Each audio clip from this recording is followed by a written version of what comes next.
आज हम एक काफ़ी दिलचस्प कहानी पर बात करने वाले हैं, रिया की जादुई रेखाएं। जी। ये कहानी है रिया नाम की एक लड़की के बारे में, जिसकी स्केच बुक वो जो ड्रॉ करती है वो सच हो जाता है। भविष्य दिखता है उसमें। हाँ, और शुरुआत तो बड़ी छोटी सी चीज से होती है ना। हाँ बिल्कुल। जैसे वो पार्क में एक लड़के को देखती है, उसकी आइसक्रीम गिर जाती है, 。और उसने सुबह ठीक वैसा ही कुछ बनाया था अपनी स्केच बुक में। पहले तो लगता है कि ये भाई इत्तेफाक है, सही।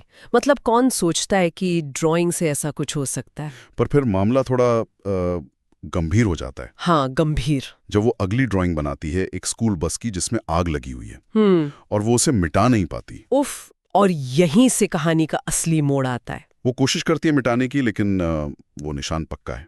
फिर वो क्या करती है। वो देखती है कि असलियत में, मतलब जहां बस खड़ी है वहां पास में वेल्डिंग का काम चल रहा है और शायद कुछ ईंधन जैसा गिरा हुआ है। हाँ, वो खतरा देखती है और वो उसे रोकती है ना। खुद ही। हाँ, वो भाग कर जाती है, वो टैंक हटा देती है, बस बच जाती है। लेकिन ये बात वो जब अपने टीचर या पिता को बताती है, कोई मानता ही नहीं है। और यहीं पर मुझे लगता है रिया का वो अकेलापन दिखता है। सही कहा।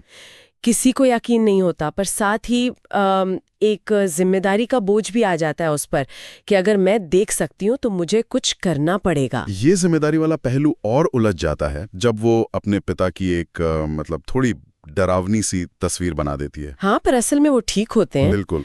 तो ऐसा लगता है कि ये शक्ति हमेशा सीधी साथ पार्ट नहीं है। यही शायद मिस्टर अरन का रोल आता है, जो नए आर्ट टीचर हैं। जी, मिस्टर अरन वो बहुत महत्वपूर्ण किरदार हैं। वो रिया को समझते हैं क्योंकि वो बताते हैं कि कभी उनके पास भी ऐसी ही शक्ति थी। अच्छा। हाँ, लेकिन वो कहते हैं कि उन्होंने लालच में उसे खो दिया। और वो दो बहुत जरूरी बातें बताते हैं। पहली कि ये शक्ति लालच पसंद नहीं करती, और दूसरी कि भविष्य बदला जा सकता है। इसीलिए शायद रिया उसे देख पा रही है, क्योंकि वो तय नहीं है। मतलब जो वो देख रही है वो सिर्फ एक संभावना है, एक पॉसिबिलिटी। हाँ बिल्कुल, ऐसा लगता है। और ये चीज तब और साफ होती है जब वो अपनी क्लासमेट माया की 2 तस्वीरें बनाती है, एक ही दिन की। हाँ हाँ, एक में वो खुश है, दूसरी में दुखी। सही। और रिया सुबह उसे एक छोटा सा कार्ड दे देती है बस। और बाद में वो देखती है कि माया अपना जन्मदिन मना रही है, खुश है, बिल्कुल पहली तस्वीर की तरह। तो रिया के एक्शन ने भविष्य बदल दिया। ऐसा ही लगता है। वो सिर्फ एक दर्शक नहीं है, वो कहीं ना कहीं हिस्सा ले रही है उसमें, एक्टिव रोल है उसका। लेकिन फिर कहानी में एक और मोड़ आता है, उसे चेतावनी मिलती है। हाँ, वो फुसफुसाहट, फटी हुई ड्राइंग जो कहती है रुको, और फिर वो एक और तस्वीर बनाती है जिसमें वो खुद अस्पताल में है। वो डर जाती है। जाहिर है डर तो लगेगा ही। और यही मिस्टर अरन की सलाह फिर काम आती है। क्या कहते हैं वो कहते हैं कि अगर डर गई तो ये शक्ति तुम्हारे खिलाफ हो जाएगी, अगर भरोसा किया तो ये तुम्हारा मार्गदर्शन करेगी।